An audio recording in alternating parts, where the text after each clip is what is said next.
do things a little bit at a time. There's a lot of truth in that saying that a journey of 1,000 miles starts with a single step.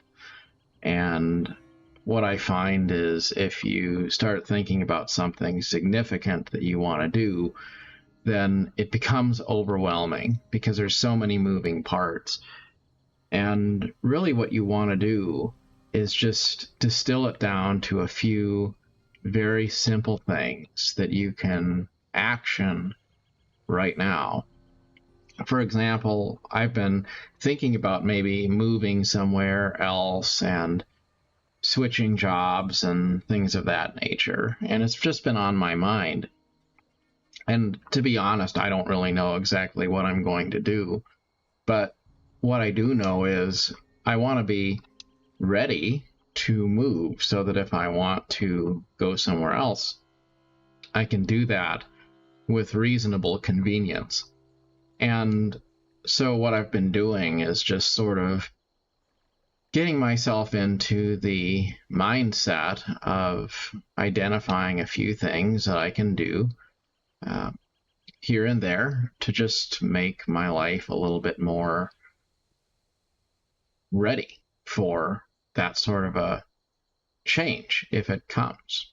You know, I go to the Goodwill usually every weekend or every other weekend and drop off a few of the things that are just clutter that I don't need in my home. I've been working on getting rid of some of the big bulky furniture that I don't need anymore, which I wouldn't want to have to try to move. And it's just something which, you know, it's not super hard. None of it is super hard, but it takes a little bit of time. I went through a file cabinet, for example, yesterday and boxed up a lot of stuff in there. And I realized I don't need a file cabinet. I don't need this big, heavy file cabinet sitting here. I can get rid of the file cabinet, but I need to go through the paperwork and random stuff and old computer cables and whatever else I've thrown in those drawers and get it sorted out so that I can get rid of it. And it's not that any of it's a big deal. It's not that any of it's hard, but it would all be very difficult to do if I got to a point where I said, well, okay, now I want to move somewhere. I'm going to go head out and try to relocate across the country or something. But I have all of this baggage. I've got all of this stuff that I need to, you know, figure out. And then I have to try to do all of it in a very short time period, along with other things that have to be navigated. It's a lot better to just do a little bit all the time. And then maybe some of those big changes in life, they don't have to be filled with lots of stress and friction. It's kind of like checking your mail all the time. You know, maybe you get a bill in there that you weren't anticipating once in a while. Maybe you get some kind of a letter that you weren't anticipating and it requires a response. But if you're always checking the mail, then it's not going to be an overwhelming thing whenever it happens. It's going to be once in a while. Something is going to come up that you have to deal with. But if you take care of your business right up front, then usually you can solve the problems while they're still really small issues, and then it doesn't have to be that big of a deal. And along with that, I also think minimalism comes back up as a really important thing because, you know, like I look at my life and I think about how it's so easy to accumulate a lot of stuff, but how much of it do you really need? You know, like if you have a storage unit filled with stuff and you can go months without visiting the storage unit, do you really even need to sort out that stuff? Not really, because if you needed it, you wouldn't have had it in a storage unit. You probably could just get rid of all of it and not worry about it at all. So having a lot less stuff in your life really frees you up so that you're able to do things and heed the call of life when an opportunity arises. I really liked something that someone said a while ago about how if you're single and you want to, get married or find a partner or something, maybe you should start by looking at your closet and say, well, if I lived with somebody, then what would I do with all of my stuff? Because I'd have to, share the closet, right? So then why not prepare for that by emptying out one side of the closet and making sure that there's room for someone else in your life. If you're always filled to the brim with stuff, then how are you going to have room for somebody else to share your already full life with? So getting rid of things on the front side and learning to travel light, and learning to handle things a little bit at a time, all the time, and always kind of getting to a point where you're ready to pick up your bed and follow the call of the wild, if you will. I think that's a really important thing to do, because you never know. You never know when life is going to say, hey, here's a path for you to follow. But if you are busy with a bunch of stuff you have to get settled first, you're not going to be able to just pack your bags and go. Isn't it interesting how in video games, RPGs and things, the same basic thing applies, like inventory management, like when you hoard everything, then you get over encumbered or something, and you have a problem with just bloat of all sorts of things that you're carrying around. Whereas if you focus on just what you need, then you don't really have to pick up every single thing that you find while you're out there questing. Maybe you're better off just not worrying about picking up anything and just quest, and don't worry about all of the stuff, the inventory management part of the game. It's a lot easier to navigate when you don't have as much in your inventory. But the game will always try to give you more stuff, and you might not even know what the different items are for, what they do. You just keep collecting them, picking them up. At some point, your bag is filled and you don't know what to do with all of it. And the wise thing to do is probably just to sell it all, or vendor it all, or dismantle it all, and don't worry too much about trying to make sure you hang on to some of everything. It's like the bag of cords. You have a bag of cords, all sorts of computer cables and charging cables, and some kind of thing that came with some device that I got 5 years ago, and a phone that I had a decade ago that broke, and I never actually threw it in the garbage, because I thought to myself, maybe this is going to be something that I would like to mess around with later on.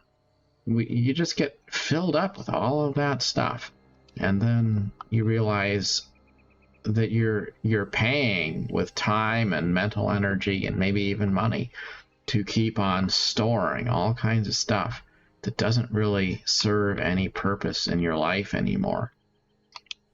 And just getting rid of stuff, it's really mentally freeing.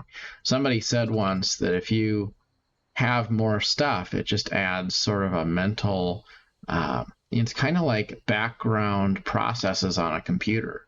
Like if you have cables that are all tangled up behind your computer desk, then every time you go to your computer, even if you're not worried about it, you're still thinking to yourself, well, one of these days maybe I should have better cable management back there. And there's all these things. They just kind of weigh on you just a little bit. They weigh on you and make you think, one of these days I need to find time to sort that out. I need to get that thing organized. I need to go dust that spare room. I need to just figure out how to, be a little bit better steward of some of these things I have in my life.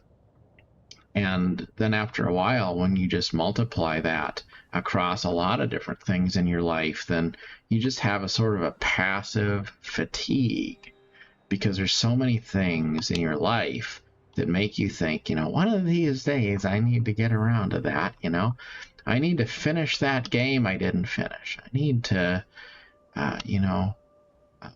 organize that junk drawer that I haven't gotten around to organizing. And you can circumvent a lot of that just by not having a lot of goals.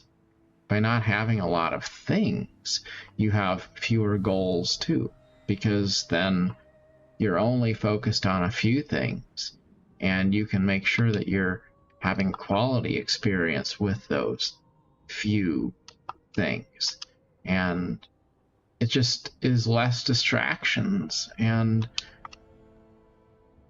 it becomes easier to live a life where you're not passively overwhelmed.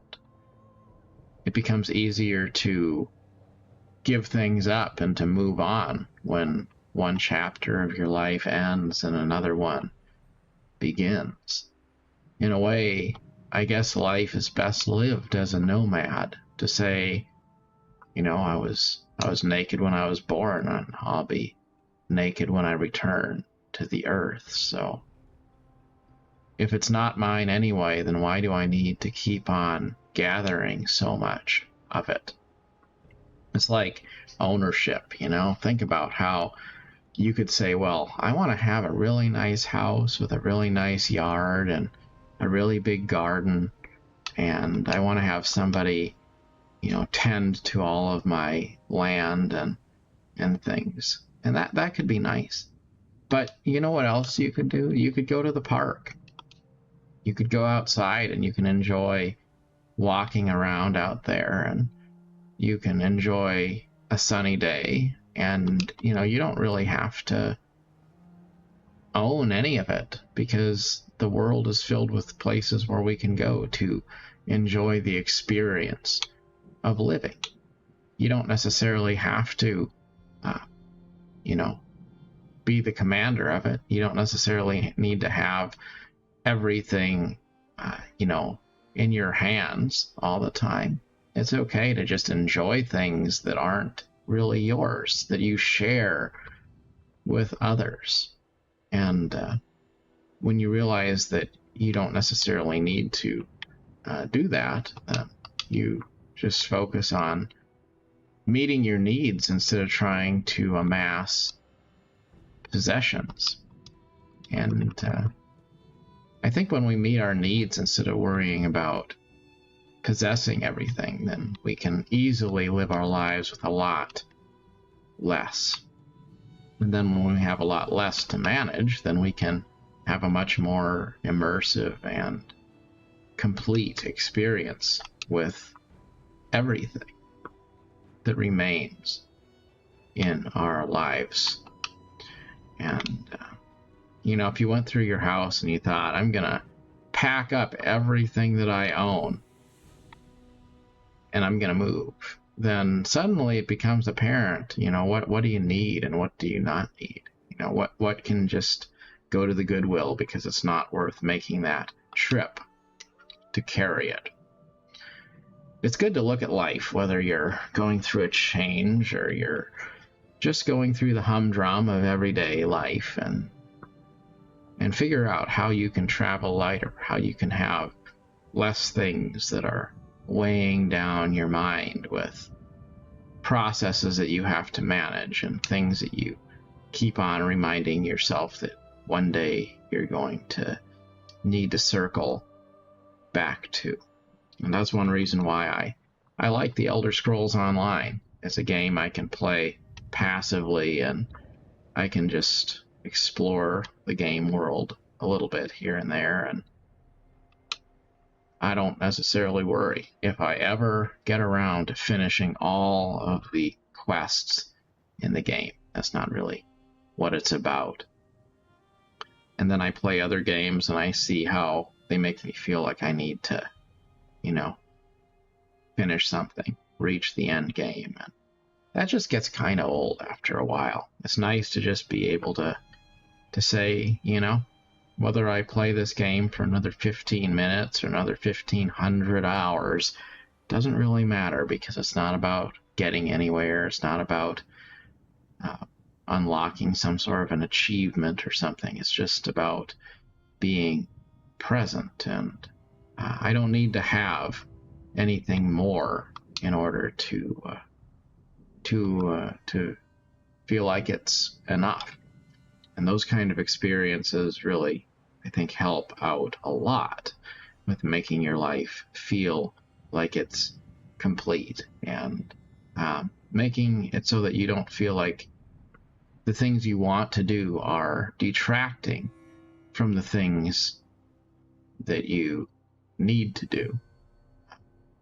When you don't have that sense of always trying to juggle between the things that are necessary and the things that add pleasure into your life, because you just have plenty of time for all of them. Plenty of time for your usual vocations, and plenty of time for your hobbies, and plenty of time for the people that you love in your life and all that, because you just don't have an overwhelming number of things in your life. And even if you lost a job or you changed your jobs or something like that, you don't necessarily need a lot of money, because you don't have a lot of things that you have to maintain to break even. You know, it's been said that for the average person, they don't actually make any money until Friday. In other words, they work for 4 days out of the week just to break even, just to pay basic bills. And then maybe that last work week is when they actually make some extra money that they could invest in something beyond just making ends meet. And you know, as much as possible, I think we want to get out of that habit of having all these things we have to try to manage through, and then feeling like maybe if we can you know, be lucky, then we can have a little bit of actual value in that final last little bit of twilight in our life. We can work our whole life, and then maybe if we're lucky, we can enjoy a few years of retirement before we die. What sort of life is that? Isn't it better to just don't be greedy, have fewer things, deal with your business sooner rather than later, and then live a life where you can enjoy your life every day instead of waiting for a few hypothetical years after you turn 65. Be willing to enjoy life with a loose hold on it, and you will probably be happier as a result. As always, best wishes for your journey. Till next time, thanks so much for watching.